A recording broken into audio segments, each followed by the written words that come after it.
Hello everyone, welcome back to the Futurists, your one-stop shop for science, history, politics, and all things related to the world of tomorrow. Today, we're going to be looking into the past to determine who were the greatest conquerors in world history. Both of us have made a ranking of our top 10 conquerors, and we'll go through them together. Okay, so let's start with yours. Who did you put at number 10? I said Ivan the Terrible, or Ivan the Fourth of Russia, because he was essentially like the main reason Russia is a powerful country today. Like, he conquered a large part of Siberia, like he conquered the city of Kazan. And, like, he was also like a good political leader. Like, he was intelligent, and although he was very cruel and barbaric, he famously killed his son. He's he united a ton of Russia, and that's why his title was actually Tsar of all Russias in general historiography. Yeah, we could see Russia's asset to being a superpower kind of status in the Tsardom of Russia, in the Soviet Union, and even today. Yeah, can kind of go back to it. So yeah, good choice.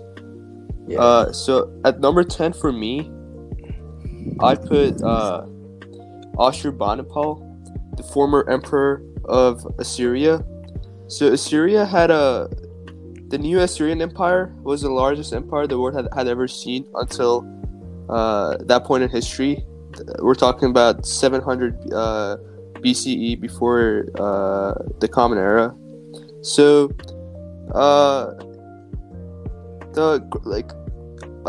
Assyria had a bunch of great kings, including Tiglath-Pileser III, who conquered Babylon and joined two of the greatest Mesopotamian empires into the new Assyrian Empire. And then we had Esarhaddon, who conquered Egypt and Kush and rebuilt Babylon. However, Ashurbanipal was probably the greatest military commander of them all. There was revolts in Egypt and Babylon, which he quelled. He could have easily lost them both.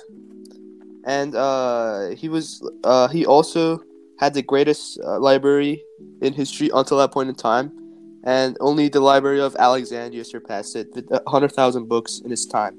That library was called the Library of Ashurbanipal. His greatest military achievement was conquering the Elamite Empire, which was one of the bigger Mesopotamian kingdoms. He sacked the city of Susa and just generally was very a really good conqueror in the Middle East. Yeah, I guess my argument would be that Ashurbanipal had made a lot of large annexations of land, but his conquests weren't really as influential in the long term as Ivan the Terrible's was. Ivan the Terrible's conquests are still their effects are still seen today in the size of Russia. Yeah, my logic in including him was to give the ancient world the representation, since in history we've seen a lot that the modern world gets kind of overrepresented. Yeah, that's fair. That was my logic. All right, going to number 9, I said Hernan Cortes, and you said Attila the Hun. Do you want to start? Yeah, so Attila the Hun. So basically, he led the Huns, which were a group of nomadic tribes people in the steppe in basically southern Russia, Eastern Europe kind of place. He first attacked the Byzantine Empire, made some advances in the Balkans, and even went as far as getting near Constantinople. And after his victories in the east, he crossed the Danube River twice, went into the Western Roman Empire, and conquered much of Gaul, which is today's France. He also had some campaigns against the Persians in the Caucasus, which was unsuccessful, but he did have some really good military tactics there. And in general, he was known as the Scourge of God, and he's pretty famous in history for being barbarian and also making both of the Roman Empire suffer huge defeats. Yeah, Oh yeah, actually I said Julius Caesar, not Hernan Cortes, minor error. But yeah, Attila the Hun was definitely like very like influential, especially during his time period. Like people like throughout the world would have known his name, would have feared him. And well, my logic for Julius Caesar was he's like typically like the modern idea of an autocratic leader is derived from him. Like the word Tsar and the word Kaiser, which for Germany and Russia's leaders, they were both from Caesar. And like he was a great general, and his wars in Gaul and like parts of Germania were like extremely successful. He was very, very good at like military tactics in general, and like he also arguably conquered the entire Roman Empire by defeating his rivals in the civil war with Pompey. And like his like influence was basically the reason that the Roman Empire existed, like at least the way it did. Okay, so my counter argument against that is that Julius Caesar was definitely one of the most influential European leaders and like rulers, if not the most influential, which I think he was, since he influenced much that came after him. However, I think the fact that you mentioned that he like conquered Rome against his like rivals like Pompey, I think that's kind of a civil conflict. So I do not put as much like emphasis on that. He did conquer some of Gaul, and like he had successful campaigns against the Germans, and then he rallied back to Rome and basically made himself the first dictator of Rome. So I guess he was a good conqueror too. However, like for me personally, I would probably put like Augustus above him in terms of conquest. He conquered like much of North Africa and even like Judea. However, I do see that his like influence can definitely make him go into a top 10 list. So I see your point. It's a fair point. One thing I would note though is that for Augustus, like most of his conquests, like as you mentioned in Egypt and North Africa, that was mostly carried out by his generals. Like Augustus was mostly a political leader, while Julius Caesar was both political and military. I think we can both appreciate both of their like intelligence and like wisdom in just ruling their empire. They were two of the most like strongest leaders in the ancient world. Yeah, extremely effective leaders. And yeah, I have Attila the Hun as well, a bit lower down the list. So we'll get to that eventually. Okay, so for you want to start with your number 8, Hernan Cortes? Yeah, so Hernan Cortes, he's like incredibly the way he conquered the entire Aztec Empire was incredibly impressive. And like the Aztec Empire at the time was probably like the most powerful center like on the entire earth. Like it had an immense population, had extremely large cities, and had a very powerful military. And Hernan Cortes was very skillful in getting a lot of like minor Aztec states to ally with him and to eventually like overthrow the Aztec Empire. And plus, Hernan Cortes' conquests were very influential throughout the entire history of the world, as they made Spain the predominant power on the South American and like the lower part of North American continents. His conquests precede Pizarro, right? Yeah. They preceded by like 20 years, I think. Yeah, so that probably has it for me too, because Pizarro also conquered the Inca Empire, which is pretty influential. However, he was kind of motivated by Hernan Cortes' conquest. I do see that he was really smart in like making alliances and utilizing his like limited resources with his limited number of men. However, since their weapons were like a lot superior compared to the Native Americans, that's one of the reasons I have him in my honorable mentions list and not in my top 10. Although I see that the Aztec Empire was definitely one of the strongest empires in the world at that time, and this capital city was one of the largest cities. That's true. Hernan Cortes did have a innate like technological advantage, but he did have a very like sizable population disadvantage. But like the Spanish soldiers were outnumbered like extremely by the Aztec Empire. Yeah, so my number 8, I have I'm pretty sure I have Sargon of Akkad. So he was the guy who conquered the Sumerian city-states. We're talking like 2500 BCE here. His empire was arguably the first empire the world had ever seen. Before him, the advancements that were made were mostly like Neolithic revolution, just making city-states in Sumer like Uruk, Nippur, all those city-states, which were the largest human settlements in the world at the time. However, nobody like ventured outwards much. Maybe conquered like one city-state next to them, but nobody conquered as much as this person did.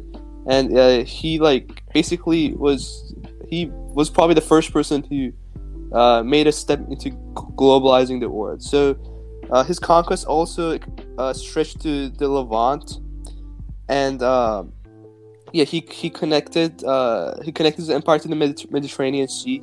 He also conquered Elam and the city of Susa and the Hurrite Empire.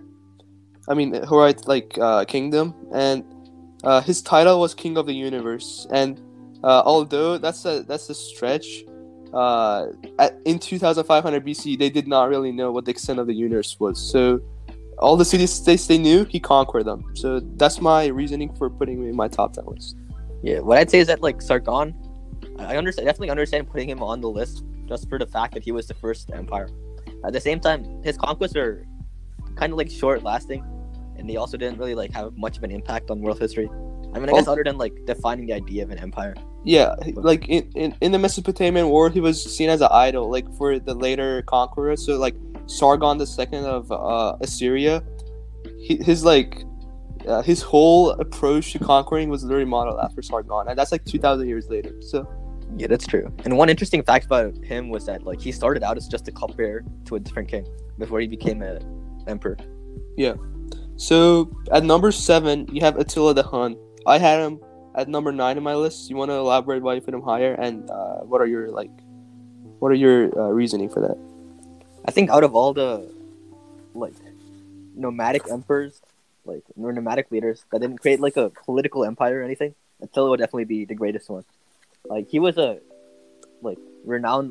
feared like across the world at the height of his power, and he probably would have conquered a bit more if he wasn't like likely killed by his brother. And yeah, Attila the Hun was just a extraordinarily like powerful military leader.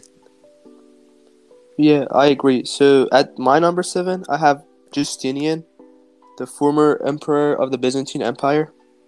He reconquered Rome, northern Italy, Sicilia, much of North Africa, and he even ventured into the Iberian Peninsula, conquering the southern portion of that.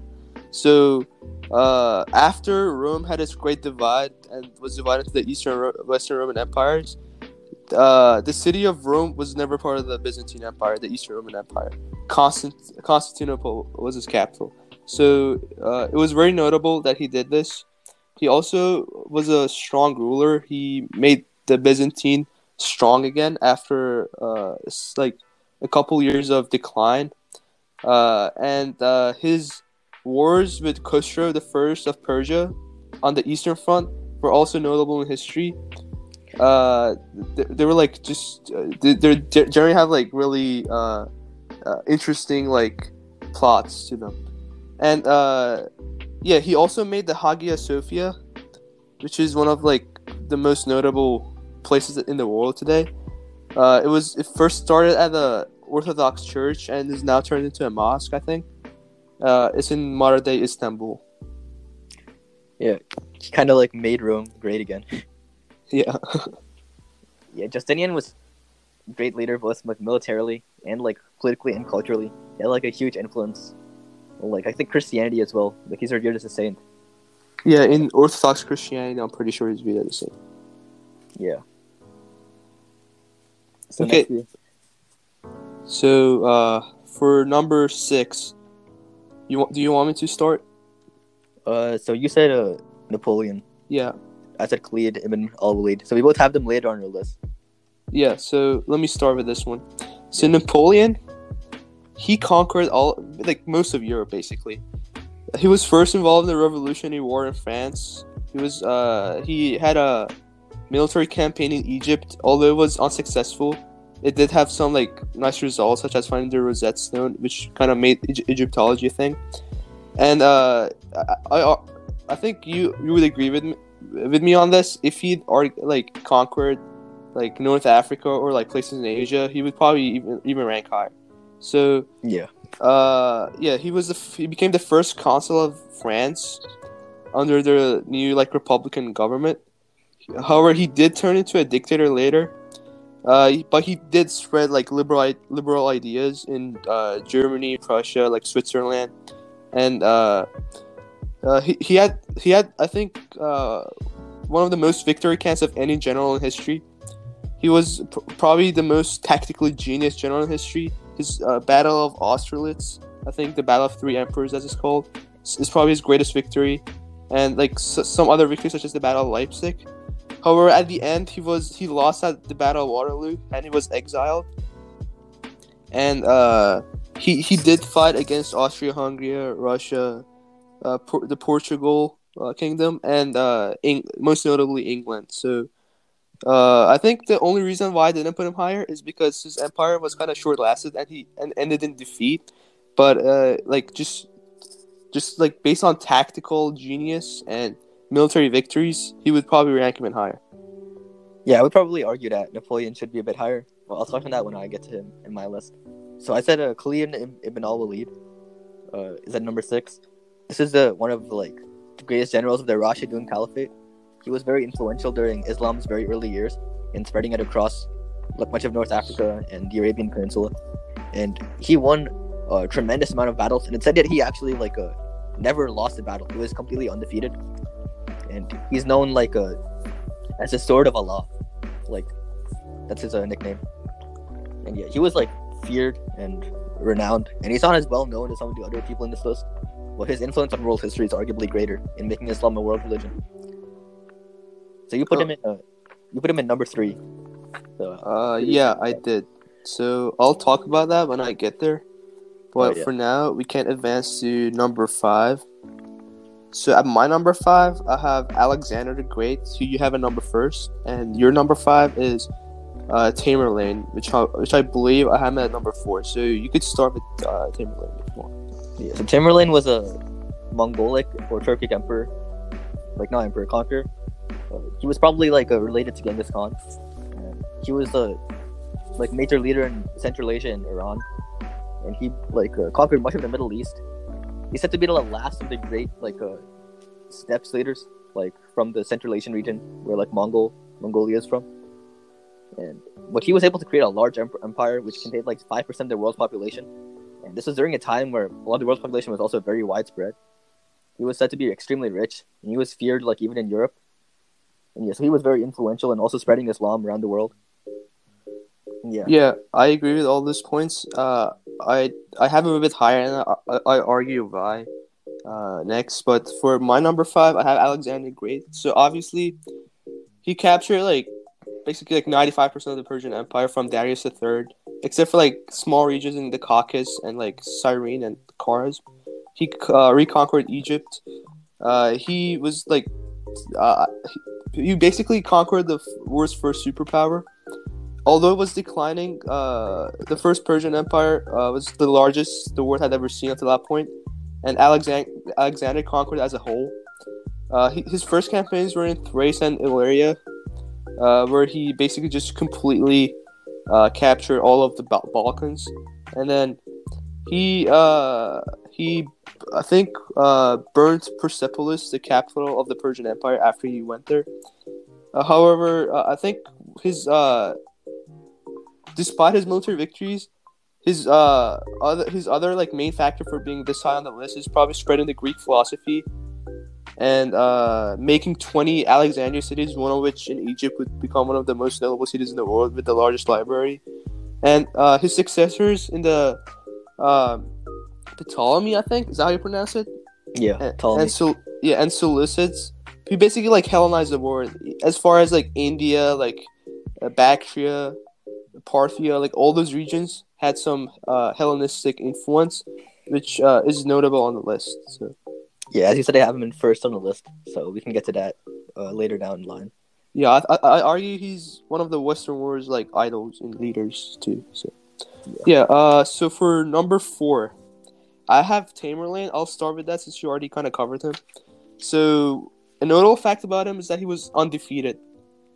He was a patron of the arts. I think he was responsible for the Timurid Renaissance in the Middle East. Although he himself was not that into arts and sciences, his like descendants in Ulugh Beg, he was a scientist, and Babur, he created the Mughal Empire in India. He was a Turco-Mongol leader who like said his ancestry went all the way back to Genghis Khan. He conquered the Chagatai, the Golden Horde, the Mamluks of Egypt and Syria. He defeated the Ottomans, basically capturing the whole Anatolian peninsula. He conquered all of Persia, and his greatest military victory overall was probably capturing the Delhi Sultanate and capturing the city of Delhi, which was one of the richest in the world, if not the richest. So yeah, that's why I have him like this high, since he was undefeated, and I think he even helped in the capture of Moscow by one of his allies. Alright, so I have like 3 reasons why Napoleon should be a bit higher than Tamerlane. So first of all, I think that like Tamerlane, he largely conquered like areas which weren't like that heavily defended, or like which like the powers that he defeated weren't as strong as like Napoleon. Like Napoleon defeated Austria-Hungary, like the Holy Roman Empire, and many states in Italy and Spain, which were like some of the world's greatest powers at that point.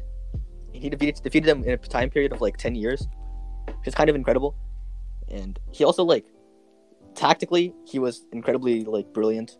I'd say probably more so than Tamerlane, but it's kind of hard to compare from ancient to modern. But Napoleon outmatched many empires and many armies which are like even more like numbered than him. So also one more thing, his influence is probably a lot more than Tamerlane's in the grand scheme of things, because like Tamerlane like took power when Islam was already like a major religion, so I don't think he had that much influence there. While Napoleon, like when he took power, every single state in Europe except for like San Marino, like they were all like absolute monarchies, or at least like heavily like places with like heavy power in the hands of the monarchy. And he took power as the first like not Republican leader in Europe, and he spread that influence across the world. So why I argue that Tamerlane should rank higher than Napoleon. I think Tamerlane's conquest lasted longer than Napoleon. Napoleon was eventually defeated, and France was like restored to its former borders. However, Tamerlane's empire lasted for like about 150 to 200 years afterwards, in like Central Asia and Persia, and his descendants also conquered India in the Mughal Empire. So I think like his conquest lasted longer, and also I think it's a bit unfair to Tamerlane to like compare the powers he went against compared to Napoleon, since Napoleon existed in a different time period, about 400 years after him. So like it's true that Tamerlane did not go against like the British Empire, the greatest empire the world has ever seen. However, he did like the Ottoman Empire, the Mamluks, the Delhi Sultanate. They were pretty powerful kingdoms, and his geographic like origin did not let him like fight any European powers. For your point about the impacts, like the long lastingness of Tamerlane's conquest, it's true that Napoleon, like his direct conquest lasted for around like 10-15 years, but he had indirect effects like pretty much all the way up to today. Like for example, he had like his grandson became Emperor of France for like 10 years or so, and like one of his nephews became Emperor of Mexico, and like his like what's it called, like expansion of democracy like around Europe, like that even exists today, like in places like Germany or like Italy. Yeah, so I think both of them have very valid points for why they're this high listed in our list. So we can move on to number. Actually, did I mention my number 4? Yeah, it was Tamerlane. So and you mentioned Napoleon. So at number 3, you have Cyrus the Great. I have Khalid Ibn Alwaleed. So let me start, since you already went over Khalid, and then you can go over Cyrus.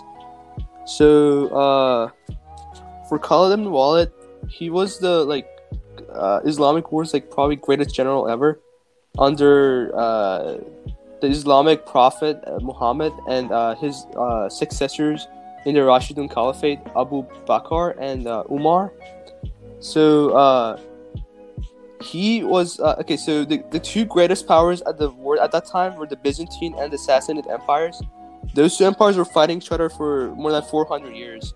The latest wars had both of them declining, but they were still superpowers, outmatching the Arabs in every possible way in in like supplies, in manpower, and all of that. So his first wars were just helping to unify Arabia from a bunch of tribes into like one unified force for Islam. Like he was influential in the unification of Arabia and even the conquest of Mecca.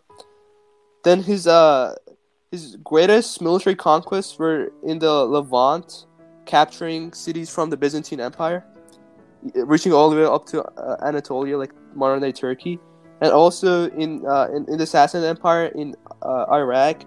He captured the war's like one of the world's most populated cities at the time, Tisufun, or Madain as it's called. And he had some great military victories in Nahavan, for example, where he was outmatched 30,000 to 100,000 in troops, and he still gained victory. His conquests went all the way from Afghanistan to like North Africa, like Libya, so in a short amount of time.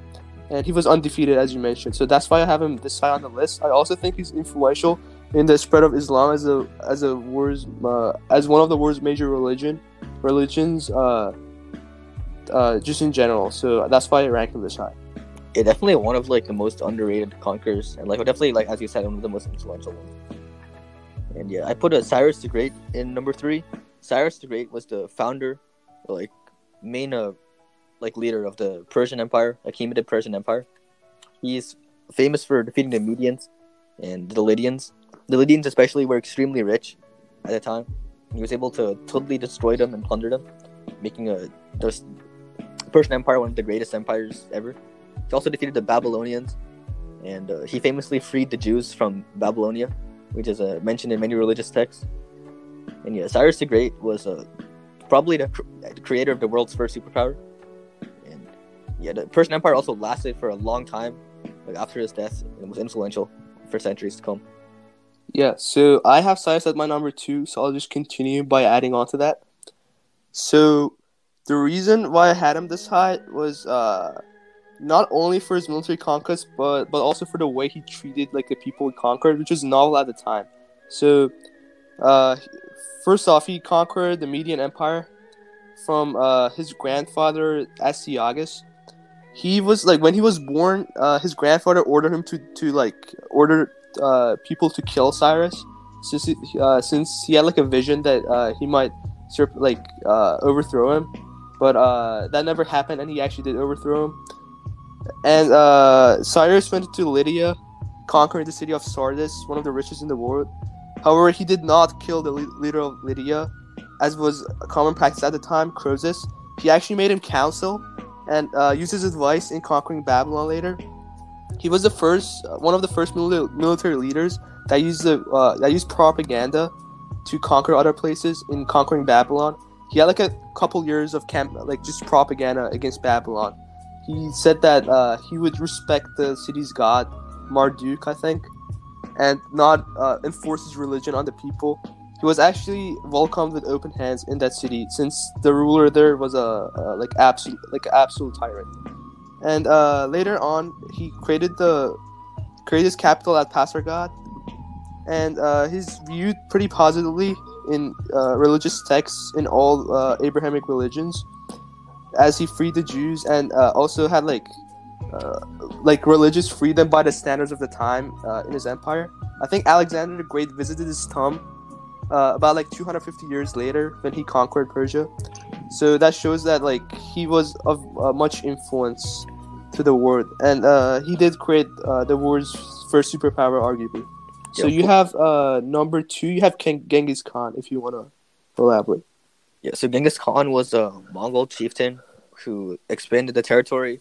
He first united the Mongol tribes and expanded the territory of the Mongols to a vast extent across Central Asia and northern China. He also pursued some campaigns in the Middle East as well as against China, although he died before he was able to complete those. He was able to extend Mongol influence to a vast amount of territory. And he was also extremely cruel, in some of his military tactics.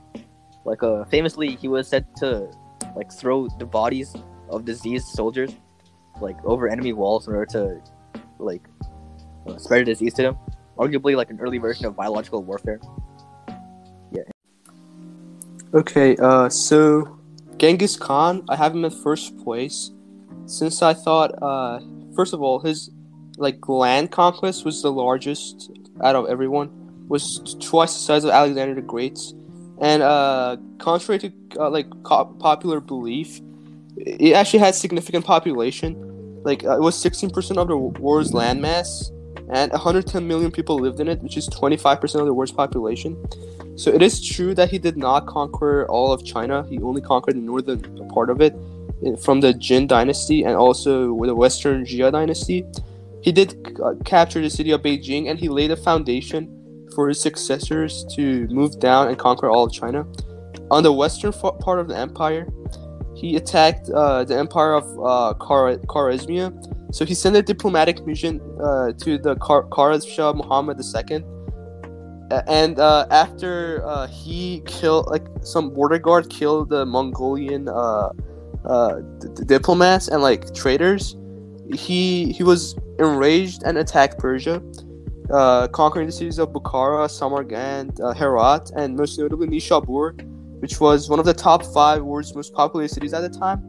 However, to this day, his population has not recovered from his former population of 500,000.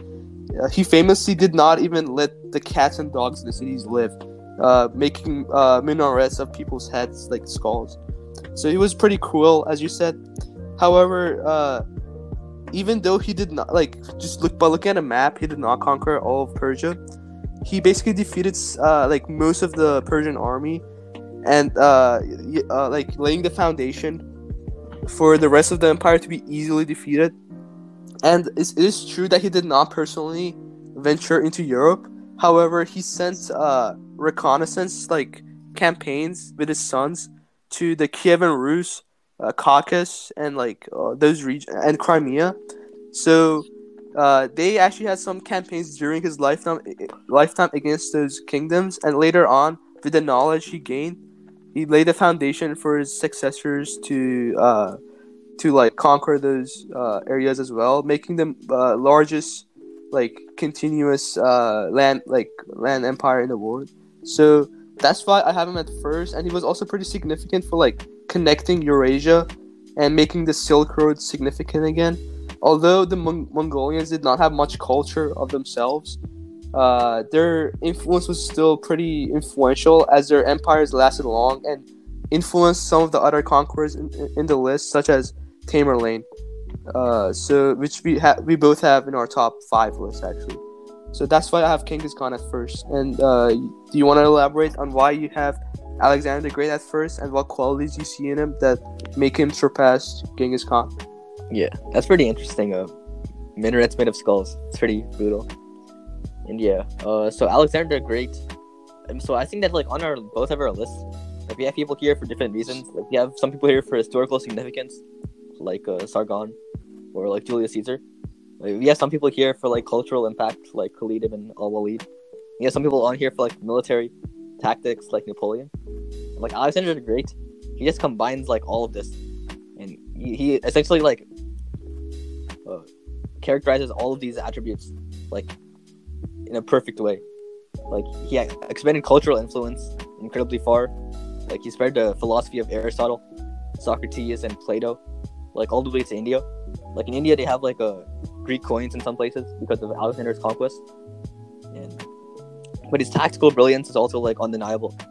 So many of his battles are still studied by military historians, especially the battles of Gaugamela, and the famous battle called the Siege of Tyre, where he had soldiers build an entire bridge so he could lay siege to one city.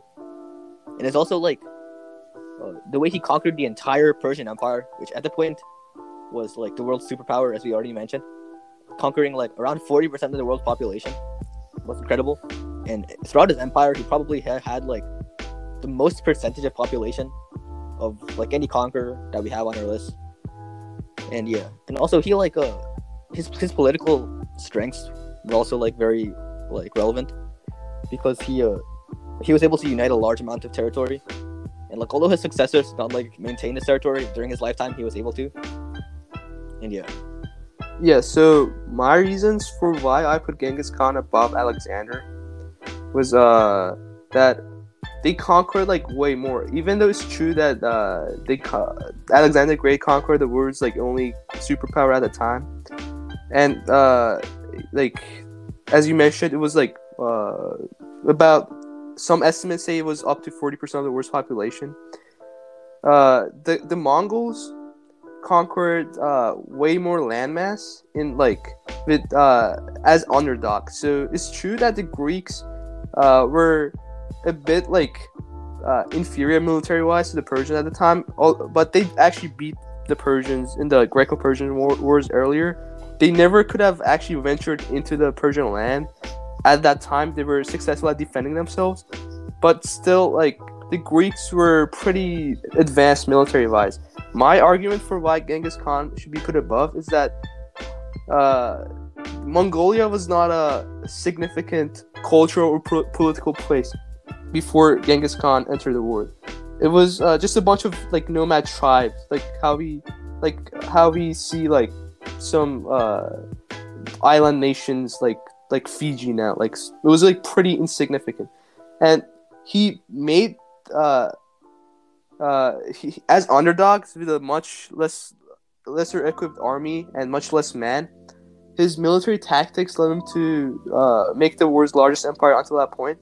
So that's why I have him higher in the list. But I see your point in Alexander's cultural influence, such as like the Greek coins found all the way in India.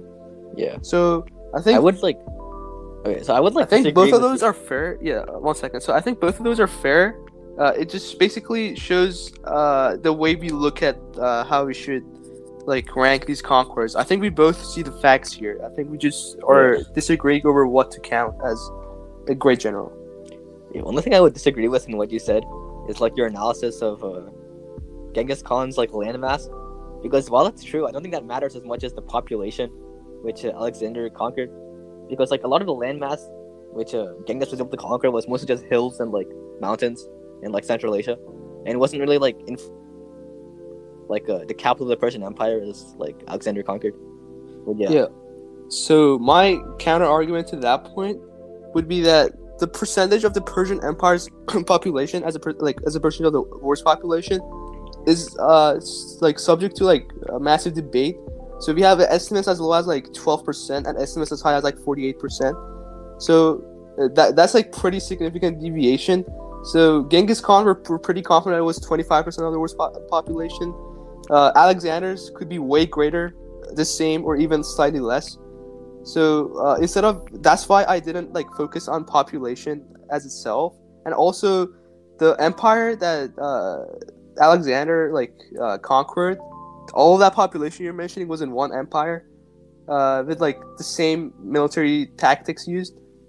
My argument is that Genghis Khan attacked 4 different empires, which were pretty like strong at the time, like the Khwarezmian Empire or the Jin dynasty in China. So that's why that's my counter argument to that point. Although the Persian Empire was definitely significantly stronger than any of those individually. I mean, correct me if I'm wrong, but like Genghis Khan attacked 4 different empires, but he didn't like actually conquer like any of them, right? Well, the Western Asia, he conquered most of it. The Jin dynasty, he conquered the northern part. The southern part was conquered by his sons. And the I think I forgot the name. It was the Gara Kitai. He conquered the whole thing.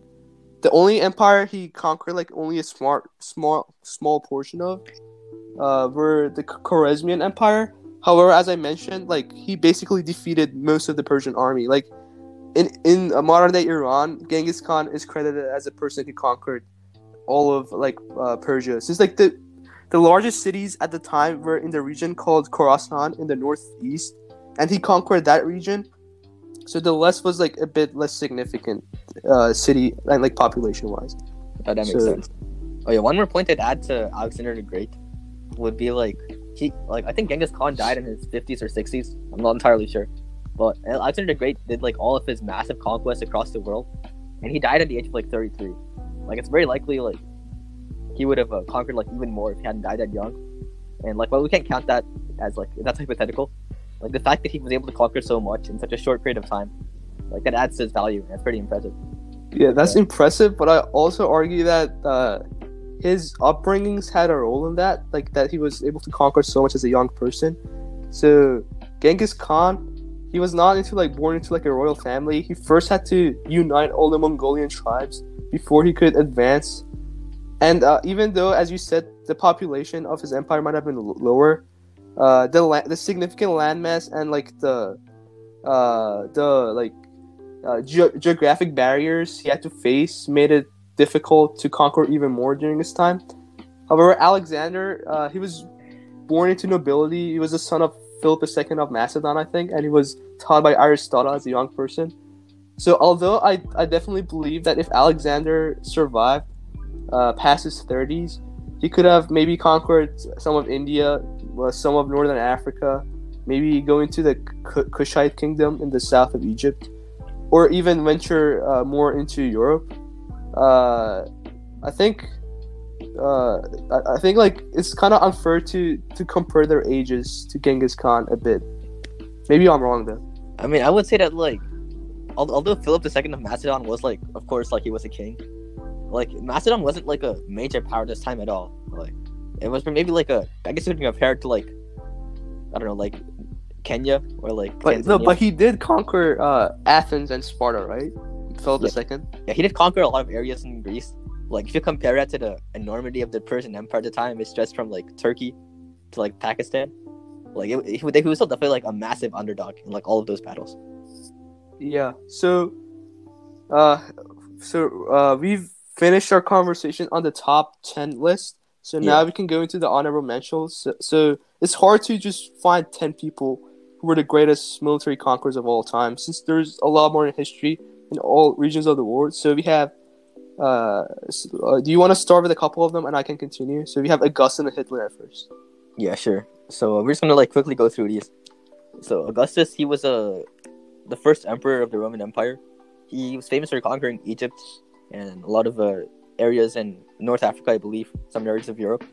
He was one of the richest emperors of all time, with a net worth of like over 4 trillion, which is incredible, as he personally owned all of Egypt. But as a conqueror, I didn't include him in my list because he was like not really as much of a conqueror as like Julius Caesar or some other conquerors, as he was like made most of the military aspect of his reigns like his subordinates and generals, as I mentioned earlier. And then Hitler, he was able to like, I guess, conquer like through the generals a large amount of territory in Europe in a very short amount of time, but he also lost it in like an extreme short amount of time, and he was like defeated. And ultimately, he has had a very like small influence on the world, like at least through his ideology. I mean, he even has like a negative influence, and he like made fascism no longer a compatible part of like world politics. So yeah, I wouldn't include either of them in my top 10s. And... Yeah, so I agree with that, and let's move on to Chandragupta Maurya. So he was the guy that basically like unified all of India as one empire for the first time.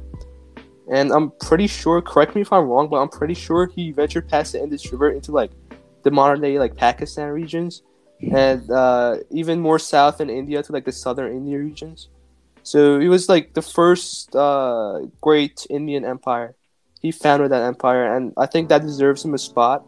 And Ashoka, a later emperor in that same empire, is also usually mentioned in like in one of the worst top conquerors. However, after like a defeat to the Kalinga, he converted to Buddhism and basically stopped conquests for spreading Buddhism around the world. Yeah. Then we have Pizarro, who was a Spanish conquistador who conquered the Incan Empire. And yeah, he is like important because the Incans were one of the largest empires from their time. They didn't have as much like population as the Aztecs, but they had a larger land area. Pizarro's conquests are quite impressive. Yeah, so next we have Thutmose III.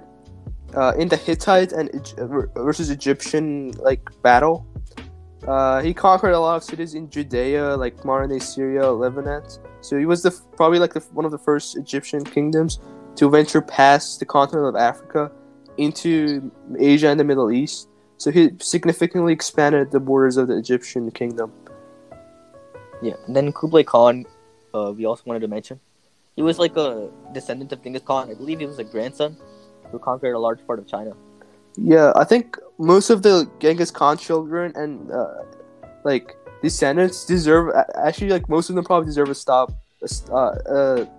spot in our honorable mention list because they expanded his empire significantly into southern China, into the Middle East like Lebanon, Anatolia, and into Europe like all the way to Hungary and Poland. That's true. And then so Mehmed II. I think he was the guy who conquered Constantinople after probably like 1,000 years of being under the Byzantine Empire. I think he conquered in 1453. It's a pretty famous date in history, ending the Byzantine Empire, one of the largest the world has ever seen. And he ventured past that city into the Balkans in Europe, so that's why he's on the list. Yeah, and then Ardashir was the founder of the Sasanian Empire, which was one of the most powerful Persian empires in history, and also like fought the Byzantines at multiple points. Yeah, and then Nader Shah was also one of the other Persian leaders, I guess, who conquered all of Iran back from like the Afghans who had conquered it previously, and the Ottomans as well as the Russians. So it was pretty significant victories against two powerful armies in the Ottoman Empire and the Russian Empire. And his most famous conquest, however, is in India, where he went all the way to Delhi, and pretty famous in history. He got the Amu Darya. No, wait, not Amu Darya. Do you know the names of the jewelry he got from India? No, I don't. I think it was Kohinoor and something else. But those are like pretty famous jewelry in history. One of them is I think in Queen Elizabeth collection right now. So he was named the Napoleon of Persia due to his military tactics. He barely ever lost a battle. Yeah. Then we have Alp Arslan, who was a great leader of the Seljuk Turks in the 10th century, I believe, or 11th century. And he was able to defeat many powerful forces at the Battle of Manzikert. And he was able to create the empire, which ultimately defeated the Byzantines at Constantinople, and also was a major force throughout the Middle Ages. Yeah, he's pretty significant in the Crusades as well, like later on. Yeah. And then we have William the Conqueror. I think you know a bit more about him than I do, but I'll start with it and you can continue with him. So I'm pretty sure that he conquered England, basically. Yeah, he was like a Norman. I think he was from like a part of France, and he was able to go from there to conquer all of England. And he founded the first dynasty of England, and basically every single British monarch is descended from him, which is pretty interesting. So Darius is this next person we have on this list. So he's kind of famous in history for losing to the Greeks in the Greco-Roman Wars. However, most people forget that he conquered some parts of Europe in Thrace and expanded the empire into the Cortes region and into the Indus River Valley in the Pakistan-India territory. And he quelled uprisings in Egypt. So the reason why he's probably known more as a administrator and than a conqueror, since he made major roads. I think he coined he had coins and he made the capital of Persepolis, which was later conquered by Alexander the Great. But he was still pretty significant conqueror as well. Yeah, and last we have Babur. He was the founder of the Mughal Empire. He was able to, which was throughout India, and this was the empire which created the Taj Mahal under Shah Jahan. It also became very powerful under another conqueror, Akbar. And he was one of the most influential figures in modern Indian history. Yeah, he was a descendant of Tamerlan, as we previously mentioned as well. Yep. So, wrapping up our conversation, the war in general in history has seen a lot of conquerors come and go. Some of them had more influence than others, as you mentioned, Alexander the Great. Some of them conquered more land, maybe Genghis Khan or Tamerlane are examples. Some of them were undefeated, like Tamerlane or Khalid Ibn Alwaleed. And some of them may have been more lenient, such as Cyrus the Great or Ashoka. But so that's the beauty of human history. And thanks for listening to us. We hope you enjoyed. Let us know if you agree with our rankings in the comment section. And please subscribe to support us. Do you have any closing remarks, Jeremiah? human history is quite fascinating because of how empires can very quickly like rise and then fall. Like all of the empires we mentioned in our list have fallen at some point. Like even though they've risen spectacularly, they've all come crashing down. That is true. And most empires rise and fall. Yeah, it's kind of like a cycle. But yeah, as you said, let us know if you agree with the things in the comments. Subscribe to our channel, and we'll see you next episode.